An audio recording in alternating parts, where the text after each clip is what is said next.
आजकल तुम कुछ भी बोलते हो, मुझे लगता है थोड़ी देर मुझे विश्राम मिल जाएगा।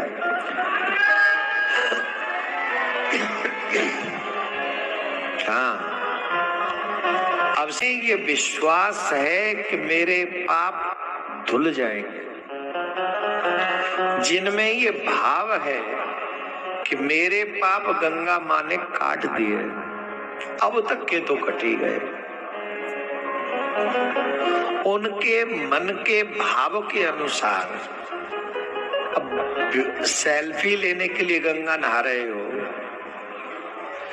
दुनिया को दिखाना है,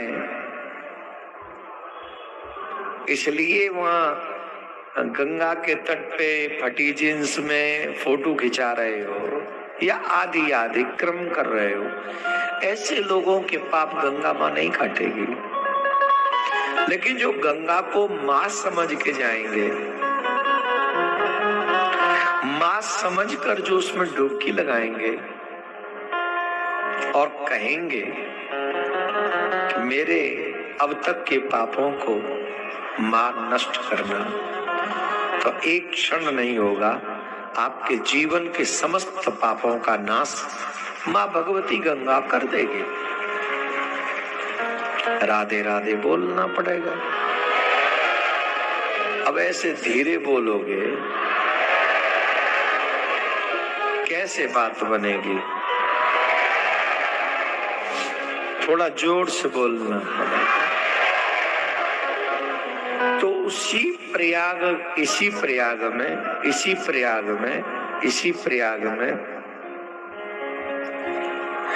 ऋषि कह रहे हैं, हे महाराज, मनुष्य पुण्य के कर्मों से दूर हो गया है, दुराचार में फंस गया है, सबके सब सत्य भाषण से दूर हो गए। ये भी बहुत बड़ी बात है। पहले लोग अपना वचन निभाते थे, पालन करते थे, अब तो बिना कोई मजबूरी के एक दिन पहले कुछ और कहते हैं, शाम को कुछ और कहते हैं, फोन पे कुछ और कहते हैं।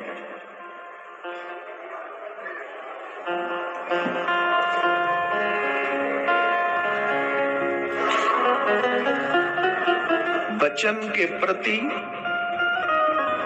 कोई विश्वास अब हमारा रहा नहीं। माता पिता भी बच्चों से झूठ बोलते हैं, बच्चे भी माँ बाप से झूठ बोलते हैं। सबसे बड़ा रिश्ता है ये। जब हम अपने माँ बाप से झूठ बोलेंगे तो भगवान से क्या सच बोलेंगे?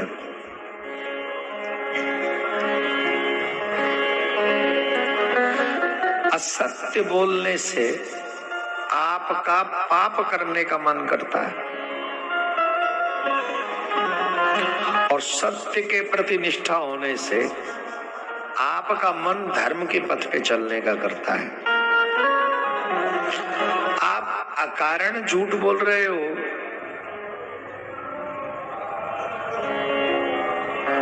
तो आप असत्यवादी हुए, और असत्यवादी अधर्मी होता है। प्राणों पे संकट नहीं, सब कुछ हरण होने का संकट नहीं, पर झूठ क्यों? महाराज, कलयुग में व्यक्ति सत्य भाषा से विमुख हो जाएंगे, दूसरों की निंदा में तत्पर हो जाएंगे। अच्छा बताओ, अपनी निंदा अच्छी लगती है कि दूसरे? अरे बोलो ना, किसकी निंदा अच्छी लगती है? हमारी निंदा कर दे तो उसका गला घोट दे, ऐसा मन करता है। और दूसरे की निंदा तो हमने कुंभ में ही देखी। कोई नहीं बचा यहाँ जिसकी निंदा नहीं हुई हो। एक व्यक्ति कह रहे थे सनातन कुंभ है कि धनातन कुंभ है। या एक दूसरे पे दनादन चल रहा है।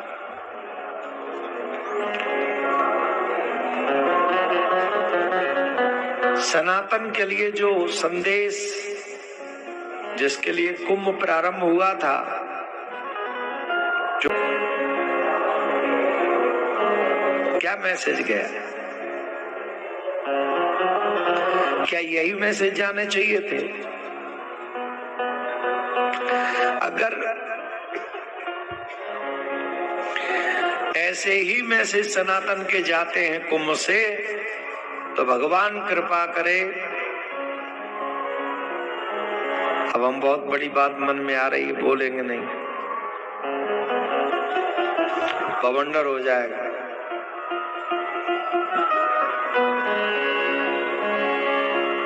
बिना कुंभ के गंगा स्नान कर लें फिर, अगर यही है कुंभ का स्वरूप। तो साधु संत महात्मा एक जगह पर एकत्रित हों, आने वाली पीढ़ी की सुरक्षा के लिए काम करें, धर्म की सुरक्षा कैसे हो विधर्मियों से, उसके लिए कार्य करें, योजनाएं बनाएं, फिर चारों दिशाओं में जाके अपने सनातन को लोगों तक पहुंचाएं।